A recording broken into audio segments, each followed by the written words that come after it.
আসসালামু আলাইকুম। আগে কাকুর আশিটা দেখেন, তারপর পুরো ভিডিও দেখার অনুরোধ রইল। ভাই, কৃষকরে বকা দিয়েন না, কৃষকরে গালি দিয়েন না। ঘামে ভেজা শরীর নিয়ে এই ধান চাষ কইরা বাসায় আনতে অনেক পরিশ্রম যায়।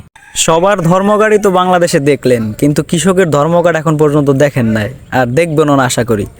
আর যদি মনে করেন বাই চান্স কৃষক একটা বার ধর্মঘট কইরাই ফেলায়, 2 বছর যদি তারা ধান চাষ না করে, তারা অন্য কিছু চাষবাস না করে, তাহলে আপনার টাকা আছে, ঠিক আছে, আপনি প্রচুর পরিমাণ টাকা আছে, আপনি টাকা খরচ করতে পারবেন, খাইতে পারবেন, বাট কয়দিন খাবেন? এই চাষবাস যদি না করে বাংলাদেশে, তাহলে আপনার প্রচুর পরিমাণ দাম বাড়বে, সেটা আপনার কল্পনাও নাই, এত পরিমাণ দাম বাড়বে। চাষিদেরকে গালি দিয়েন না ভাই, প্লিজ। চাষিদেরকে গালি দেওয়া থেকে বিরত থাকুন। ধান কাটা আমার অভ্যাস নাই, ধান আমি কখনো কাটিও নাই, সেই জন্য আমার ধান কাটার স্টাইলগুলো দেখেন না। কৃষকের ছেলে যেহেতু, বাবা আমার কাছে ট্রেনিংটা জমা দিয়ে গেছেন, তাই আমি একটু চেষ্টা করতেছি যে এই ট্রেনিংটা কেমন হয়। তা আমাদের কাজবাজ শেষে খাওয়া দাওয়ার জন্য আমরা আসছি, আমরা রাস্তায় বৈশা খাইতেছি, সেই জন্য আপনার হাসার কিছুই নেই। আমরা খাইতে গেলে রাস্তায় বৈশা খাই, বিলের মধ্যে খাই, বাগানের মধ্যে খাই, কিন্তু ভাই আপনারা তো 6 তলা বিল্ডিংয়ের উপরে বৈশা খান, সেই জন্য আসলে টের পান না। এই যে আমাদের চাচা মোহাম্মদ জাহাঙ্গীর কাকা, জাহাঙ্গীর চাচা খায় না 3-4 প্লেট ছাড়া হ্যাঁ হয়ও না, সোজা কথা এটা। জাকির ভাই, তুমি কি এরকম করো কা? আমাকে তরকারিগুলো দেখেন একটু, ডিম, তারপর হইলে গিয়া বেগুন, তারপর গুঁড়া মাছ, আরও তরকারি আছে। আমাদের 2 স্টাইলে খাওয়ানো চলতেছে তো। আপনি কৃষকের কাজ করেন না করেন সেটা আপনার ব্যক্তিগত ব্যাপার, কিন্তু কৃষকরা যেখানে বসে খায়, সেখানে বসে যদি আপনি খান, ফিলটাই পাইবেন অন্য রকমের। দেখো মুন্সি আবার খাড়াই খায় কতক্ষণ, বই খায় কতক্ষণ, খাওয়ানোর স্টাইলটা দেখো না এর। এইখানে আবার আলু ভর্তা আর ইলিশ মাছ দিয়ে চলতেছে, সাথে ডাইল আছে। এই যে চাচা, আসসালামু আলাইকুম, আছেন ভালো? কি অবস্থা, কি খান? একটু কমাই খান। কাকু এই হন্যে যে 80 মারছে, 1-80। আরে কাকু আবার একটু লবণ ডাকবই দিয়েছে, উই দেলোয়ার ভাই লন, একটু কমাই লইয়েন লবণ।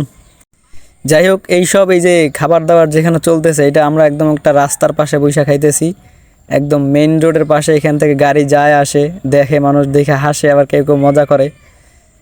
লর বাইরে আবার কাকু কইতেছে একটু ভর্তা ল, কি হুদো খাও, কি খাওয়ান পাইছো কে হুদো খাওয়ান নিয়ে। আবার লইয়ে দিয়েছে একটু আইসিয়া। না কি অবস্থা, হাই তোমার 80 তো জোস, সেই 80 দিছো তুমি। আমার কথা হইনে আবার আমার দেলোয়ার ভাই আইসে দিয়েছে। এখন হয়েছে ডাইল ডাইলে দে অন্য ফালা, এখন সবার খেয়াল ডাইল ডাইলে দেবে কাকু মাগো, ডাইলে একসে ডাইলে দিতে আছে, কলসের কান দেয়। লও দেলোয়ার ভাই, তুমি একটু লও। ডাইল ডালা শেষ, এখন একটু খাইয়ে লই। কইয়া কাকু খাওয়া শুরু করছে। খাইতে একসের বাজাই দিয়েছে 2:30 বাজে গেছে, খাওয়ানোর টাইম শেষ। তাড়াতাড়ি ওঠে না মেরা, মোর কিন্তু খাওয়া শেষ। মই খাইয়ে লই, ওইটা খারাই হাগো ভিডিও করতেছি। কৃষকের মন কলিজা কিন্তু ছোট নাই, পাশ দিয়ে মগো আটতে যাইতে আছে কাকু ভিক্ষা করে, কাকু আটতে যাইতে আছে।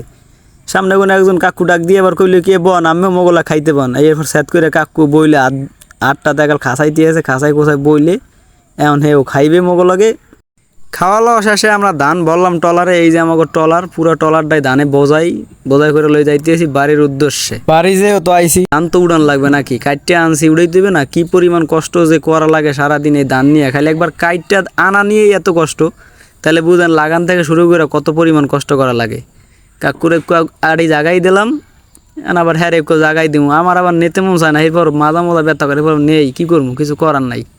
ধানের আড়িতে একটা ওজন হবে 40 কেজির উপরে, আমি জীবনও লই নেই ভাই, এই জীবনে প্রথম আমি 40 কেজি 50 কেজি এলাকা একটা ধানের আড়ি লইছি। যাই হোক, লইও মজা পাইছি, খারাপ না। কৃষকের ছেলে তো, এই জন্য অভ্যাস করতে হবে, না হইলে তো হইবে না, না হইলে তো না খাই মরা লাগবে কদিন পর আবার। সবাই ভালো থাকবেন, গুড বাই। সম্পূর্ণ ভিডিওটা যারা দেখছেন সবাইকে আমার পক্ষ থেকে আন্তরিক ধন্যবাদ।